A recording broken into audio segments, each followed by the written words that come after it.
تعالیٰ علیہ وسلم۔ معزز سامعین کرام، بڑے ہی آرام اور آسانی کے ساتھ مقدس مہینہ گزرتا جا رہا ہے۔ اسی مقدس مہینے کو مد نظر رکھتے ہوئے شاعر کہتے ہیں کہ رب نے بخشا ہے جو رمضان عبادت کر لو، رب نے بخشا ہے جو رمضان عبادت کر لو، ہوش میں آؤ مسلمان عبادت کر لو، ہوش میں آؤ مسلمان عبادت کر لو۔ زندگی موت کے مابین فقط سانسیں ہیں، زندگی موت کے مابین فقط سانسیں ہیں، یعنی کہ زندگی اور موت کے درمیان صرف ایک سانس ہے، سانس نکلی زندگی ختم۔ جانا ہے بے سر و سامان عبادت کر لو، جانا ہے بے سر و سامان، یعنی کہ کوئی سامان لے کر کے نہیں جانا ہے، خالی ہاتھ آئے ہیں، خالی ہاتھ لے کر کے جانا ہے۔ اے مسلمانوں عبادت کر لو، رب نے بخشا ہے جو رمضان عبادت کر لو، ہوش میں آؤ مسلمان عبادت کر لو۔ معزز سامعین کرام،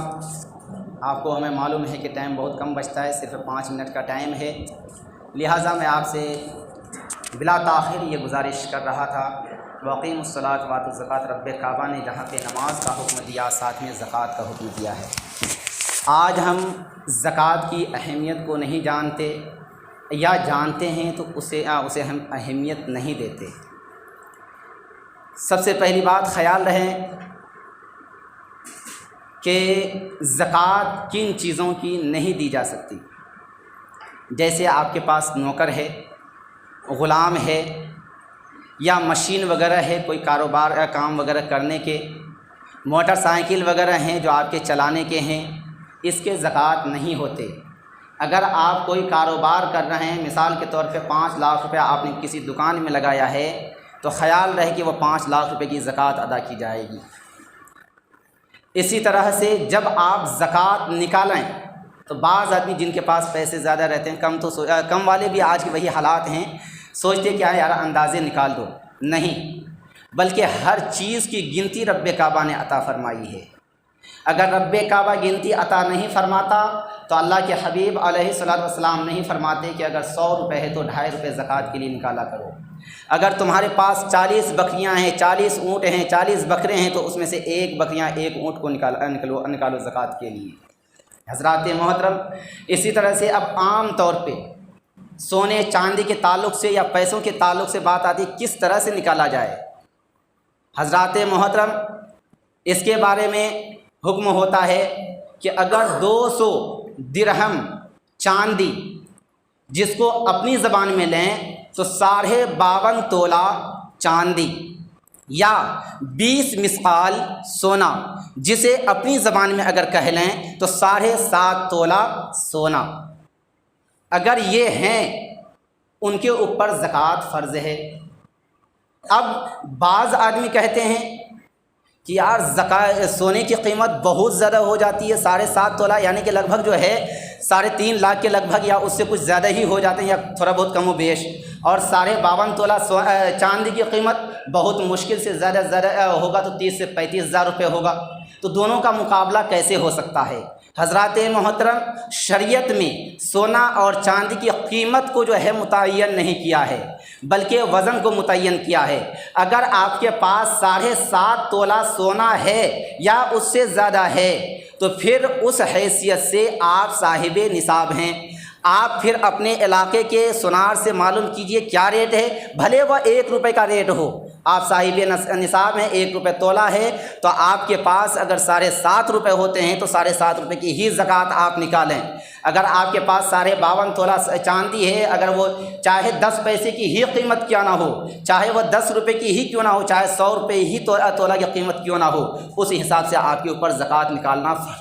فرض ہو جاتی ہے۔ مگر آج ہم ان باتوں پہ ایسے بہت دور ہوتے ہوئے نظر آتے ہیں، نکالتے ہیں، ایسا نہیں کہ نہیں نکالتے ہیں، اندازاً نکال دیتے ہیں، اب وہ کم جائے یا زیادہ جائے اس سے کسی کو کوئی فرق نہیں پڑتا۔ لہٰذا میں آپ حضرات سے گزارش کرتا ہوں کہ اگر آپ کے پاس مال ہے، رب کعبہ نے مال حلال عطا فرمایا ہے، تو آپ پہلے مال کو اکٹھا کیجئے، آپ اس کی گنتی کیجئے، اس کے بعد جو ہے آپ مال کی زکوٰۃ نکالیے۔ اگر آپ کے پاس 1 لاکھ روپے ہے تو 2500 روپے آپ کا زکوٰۃ نکلتا ہے۔ اب وہ 2500 روپے آپ کو کہاں دینا ہے؟ خصوصی طور پہ وہ چیز غریب مسکین یتیموں کا حق بنتا ہے۔ اس کے علاوہ پہلے آپ پڑوسی میں دیکھیں، ارد گرد میں دیکھیں، اس کے علاوہ جیسے حالات کو مد نظر رکھتے ہوئے ادارے میں دیا جاتا ہے اور دینا بھی ضروری ہے، کیونکہ دین کا کام وہاں سے ہی زیادہ چلتا ہے۔ تو حضرات محترم، جب آپ مدرسے میں دیں تو ان باتوں کو خیال رکھیں کہ چاہے وہ راجستھان کے ہوں یا غیر راجستھان کے ہوں۔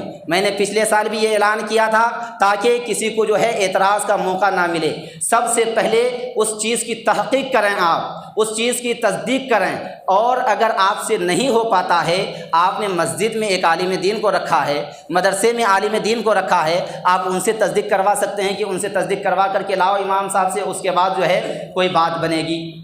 آپ ایسا نہیں کرتے ہیں جس کے بنا پہ ہمارا پیسہ کیا ہوتا ہے کہ غلط جگہوں پہ چلا جاتا ہے، کبھی بھکاریوں کے نام پہ چلا جاتا ہے، کبھی جعلی رسید لے کر کے آیا جاتا ہے، وہ لے کر کے چلا جاتا ہے، پھر وہ بدنامی یا تو قوم کے سر یا تو عالم دین کے سر آتا ہے۔ لہٰذا برائے کرم مہربانی میں آپ سے ریکویسٹ کرتا ہوں، جو بھی آئیں ان سے پہلے آپ تصدیق نامہ تلاش کریں۔ دوسری بات، تصدیق آپ کیسے کریں گے، کیسے اس کی تصدیق ہوگی؟ چھوٹی سی بات ہے، یا تو امام صاحب سے تصدیق کروا کر کے لائیے، اگر آپ اردو پڑھنا جانتے ہیں یا ہندی جانتے ہیں تو ان سے پوچھیے کہ آپ کے مدرسے سے آپ کے صدر سیکرٹری وغیرہ کی تصدیق ہیں آپ کے پاس؟ اگر ہیں تو کوئی بات نہیں، اس کے اوپر رابطہ نمبر بھی ہوتا ہے، نہیں ہوتا ہے ان سے معلوم کیجیے، پہلے ان کا نام کیا ہے، ان کا نام کیا ہے، نام معلوم کر کے پھر کہیے کہ مجھے ان سے بات کرواؤ، آپ کو پتہ چل جائے گا کیا صحیح کیا غلط ہے۔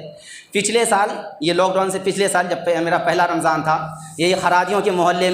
میں نے ایک شخص کو دیکھا جو اس کے جو ہے آدھار کارڈ پہ مانگو رام کے نام سے ان کا آدھار کارڈ تھا، وہ جوش میں ہوش کو کھو کر کے بعد میں لا کر کے وہ آدھار کارڈ دکھایا تھا، مگر وہ عبدالستار یا عبدالسبحان کے نام سے وہ جو ہے اپنا نام پہچان دے کر کے اور وہ جو ہے خراجیوں کے باس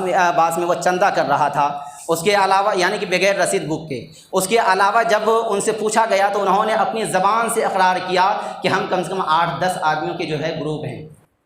8-10 آدمی گروپ، کہیں پہ بھی جائیں گے کم سے کم اپنے محلے سے 10,000 روپے سے کم تو لے کے نہیں جائے گا، یہ پیسے غلط جگہوں پہ جاتا ہے۔ لہٰذا ایسی باتوں پہ خیال رکھیں، اور خصوصی طور پہ اب خاص طور پہ بگڑی والوں کے لیے ایک ضروری اعلان ہے،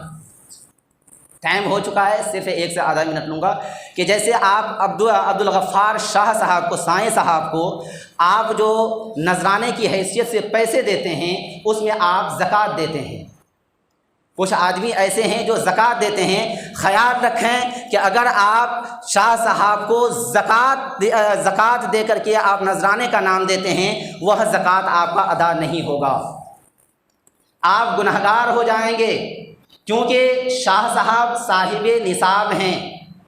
لہٰذا ان کو جائز نہیں کہ وہ زکوٰۃ لیں، اور آپ کو جائز نہیں کہ آپ زکوٰۃ دیں، لہٰذا وہ محنت کرتے ہیں، مشقت اٹھاتے ہیں، آپ سے جو کچھ بھی ہو سکے بطور نذرانہ تحفہ پیش کیجئے، اس پہ کوئی برائی نہیں ہے، مگر زکوٰۃ نہ دیں۔ تو اللہ تعالیٰ کی بارگاہ مقدسہ میں دعا ہے کہ مولا مجھے بولنے میں، آپ حضرات کو سننے میں کسی بھی قسم کی کوئی غلطیاں ہوئی ہو تو اپنے فضل و کرم سے معاف عطا فرما۔ ان باتوں پہ سب سے پہلے مجھے خود کو عمل کرنے کی توفیق عطا فرما، میرے بعد میرے تمام مسلمان بھائی بہنوں کو عمل کرنے کی توفیق و رفیق عطا فرما۔ استغفر اللہ ربی من کل ذنب و اتوب الیہ۔ السلام علیکم ورحمۃ اللہ تعالیٰ وبرکاتہ۔